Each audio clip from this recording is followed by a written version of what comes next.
रमेश जी ने कांग्रेस के अपने अंतर्मंथन के लिए एक डिबेट की शुरुआत की है। यदि कांग्रेसी इसको इस भाव से लेकर के चलते हैं और दूसरा अगर इसके चारों तरफ के परिवेश को हम देखें तो हम देखते हैं कि उससे कांग्रेस ने एक संस्कृति, राजनीतिक संस्कृति को जन्म दिया भारत में, और इसीलिए तमाम जो छोटी छोटी रीजनल पार्टीज हैं उसके साथ थी। अब उन रीजनल पार्टीज का भी अस्तित्व खत्म होने के करीब आ रहा है। नई पीढ़ी की वहां पर भी एक तरह से समझ लीजिए, यहां पर भी नई पीढ़ी को कैसे स्थापित किया जाए।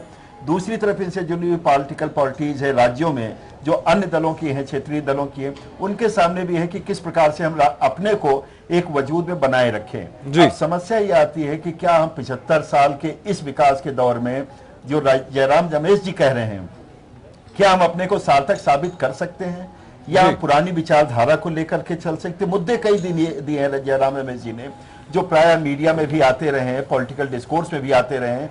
क्या हमारी लीडरशिप इतनी कॉम्पिटेंट है, इतनी अपडेटेड है, या इतना पीपल के साथ कनेक्ट है।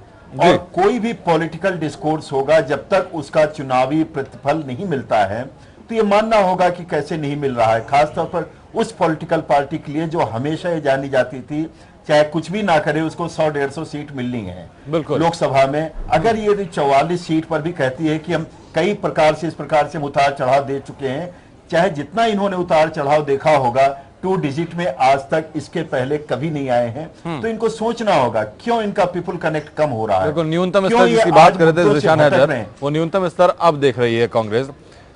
गोविंद पंत राजू जी, अब देख रही कहीं ऐसा ना हो कि ये न्यूनतम यहां भी न रह जाए, आगे और नीचे आना पड़े, तो इसके लिए भी सोचना होगा। यानी कि इन्हें ये सोचना होगा कि कहीं हमारी अपोजिशन यानी कांग्रेस के विरोध में जो है भाजपा, वो एजेंडा तय करे और कांग्रेस उस एजेंडे पर चले। ये उसके लीडरशिप के लिए एक बहुत बड़ा क्वेश्चन मार्क हो सकता है आज के परिवेश। ठीक है नवीन।